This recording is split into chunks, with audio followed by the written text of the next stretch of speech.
हाय मित्रांनो, हे बघा आम्ही कांद्याचं रोप लावलेलं आहे। किती दिवस झाले रोप लावून?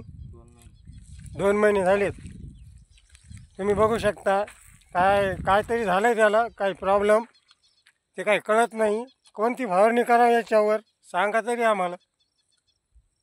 पाण्याचा अभाव आहे, छोटा कांदा आहे। हे बघू शकता तुम्ही।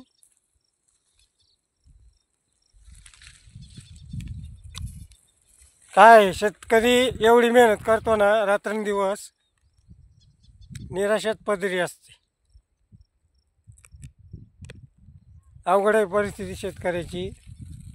खाणाऱ्याला वाटते कांदा लय महाग झाला, कांदा लय महाग झाला, पण इथं येऊन बघा, रात्रंदिवस मेहनत करणारा माणूस त्याच्या पदरामध्ये 100 रुपये किलो जर आज ऑरेंज असेल तर या पदरात 40 रुपये वाढतात।